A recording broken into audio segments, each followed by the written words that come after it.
Welcome back, and I'm now joined by Michigan's defense coordinator, Jesse Minter. And Jesse, I think I asked you this at the beginning of the year, before you had run out of the tunnel. Now that you've had 7 experiences, what's it like coaching and coaching a team in the Big House? It's special. It's a place where you feel the tradition. You feel a little bit of like the legacy of the people that have been there before you. It's a huge advantage, especially on defense, when they have that many people there and the noise and the crowd. So it's everything I hoped it would be, and it's been a fun year, fun process, and looking forward to having a couple more shots at it this year. One of the things I think is unique about this team, last year there was a lot of conversation about, David Ojabo, Aiden Hutchinson, all of the sacks, all of the pressures, all of the hits on the quarterback. But this year you're actually outdoing that as a defense. When you came in, was that the goal? Not the goal to, obviously the goal is always get after the quarterback, but in regards to where the pressures are coming from. And you didn't have that one guy that you could rely on, but they've come from all 3 levels of the defense. Yeah, I when I first started looking at the personnel and looking at what some of the things they did last year, I definitely was like, okay, we got a lot of good pieces coming back that have played some snaps. I don't know that there's that one guy, there's a transcendent player like Aiden, but it's the guys have really, really bought in. And Coach Harbaugh said at the beginning of the year, kind of the team defense, the no-star defense. And I think that's just become a kind of a mindset of ours that it really doesn't matter. We want somebody to make the play. It doesn't matter who it is. The guys are having fun. They're having confidence in setting it up for somebody else to make the play, or making the play themselves, or getting excited when they're not even on the field and another guy makes a play. So that part's been really cool, and definitely as we came into the year kind of thinking, okay, let's play really good team defense. And it's been cool to see. How do you and the rest of your coaches on defense put together the rotation? Because you've got so many guys, especially up front, when you're talking about edge rushers. You guys go 6, 7 deep. How do you put together the rotation of who's getting snaps? And we've got a third down call. We've got a certain personnel group. How do you put that together? Coach Elston is the best in the business at what he does, and so he's always, one of the things I really enjoyed, and I actually worked with I worked with Clark Lee at Vandy, who had worked with Mike for the previous 3 or 4 years at Notre Dame. Yeah. And so one of the things that they always did is they always rotated so many players, kept players engaged, kept players fresh. And so that was a goal of ours. And then when you walk in and see all the different pieces, certainly made that possible. So it's a very detailed out, plan of this series. You're the first guy in. We have a rally guy at each position if a drive extends. He's done a really good job of subbing those guys in at times where you're able to do that and not us getting caught with the 12 men or whatever. So it's thought out, it's detailed, and then you want to try to maximize the pass rushers in those situations, or the big guys when you need the big guys in. So it's something that Coach Elston and Dylan Roney, guy that works with him, have done a tremendous job of setting up, and our guys have been able to have success. There's a question I'm trying to figure out how to best frame this, because when I played, obviously there was no substitution rule. Like you weren't granted the right to substitute defensively, and there are times where this offense substitutes, defense is, and then I see Mason Graham trotting off the field and another guy trotting on the field. What's the rule behind that? How fast, how quickly do they have to get off the field? How quickly do they have to get on the field? My understanding is when the offense does sub, so whether it's a running back for a running back or they go from one personnel to the other, the ref will stand over the ball for roughly 2.5 to 3 seconds. And you have to make a quick decision of whether you want to sub on defense to either match their personnel. So we might go from base to nickel, or we might be in nickel and just want to do a 1-for-1 or a 2-for-2 or a 3-for-3, or even like the whole front 4.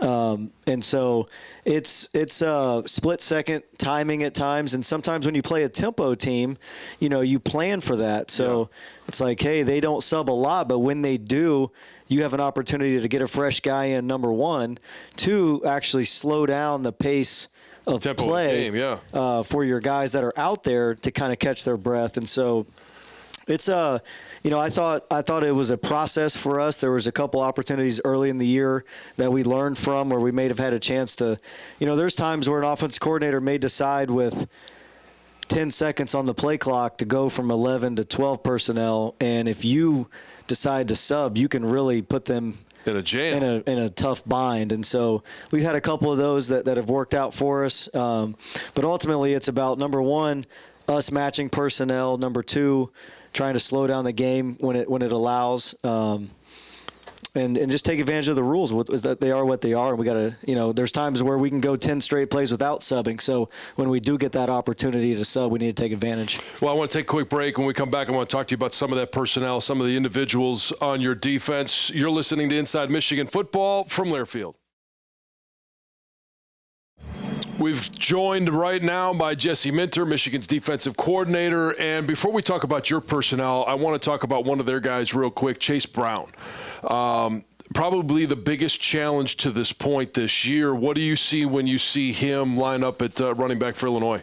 I see a really, really good player. I see a tremendous offensive scheme. Coach Looney, their offensive coordinator, I think he does a tremendous job. See a Brett Bielema physical style of play with their O-line, tight ends, receivers, a quarterback that can make plays. So you can't just put it all on Chase. But he's a tremendous talent. He's having a tremendous year. They feed him the ball. I mean, he gets 30 touches a game, and huge opportunity for us to go out there and see what we can do against them. And then getting back to your personnel, I want to ask you about a young player, two young players, Mason Graham. It's not often that you see a defensive or offensive lineman come in and have a contribution the way that he's been able to have.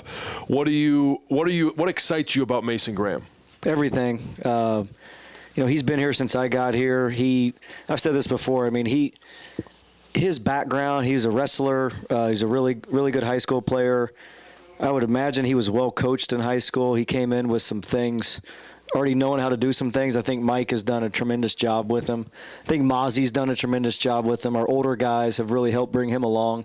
But he's got a really high ceiling. He's already playing at a pretty high level, for a freshman. So just excited to see him continue to get better. And I think he's got a really bright future here. I want to get to some vets in a few minutes. We've heard a lot about a lot of those guys, but we're seeing a lot more of Will Johnson. I think it's 2 games in a row now. He's been on the starting defense. How have you seen him grow throughout this year, and how special can he be? He can be really special. What I've seen from Will is just him understanding and figuring out his process of what it takes to prepare at this level. He came in with talent. He still has the talent. I think he's learned to study. He's learned to take care of his body. He's learned his weekly routine to get himself ready to play. Coach Klink does a tremendous job with those guys. And, he's got a great veteran group to learn from. But he's really talented, and he's made some key plays for us over the last couple games. And, we always wanted, hey, let's get Will ready. And, let's be at our best at the end of the year, and I'm excited at the pace that he's on. The ability for Mozzie Smith to create separation, take on a block, get him off himself, and then shed the block, it's really shown up throughout the course of this year. What are some of the other things that when you watch Mozzie play that he does special? Man, he does everything. He takes on double teams. You can't single block him, so we try to put him at times over centers and dare him to single block him. We've moved him some more this year. I think he's really, really athletic.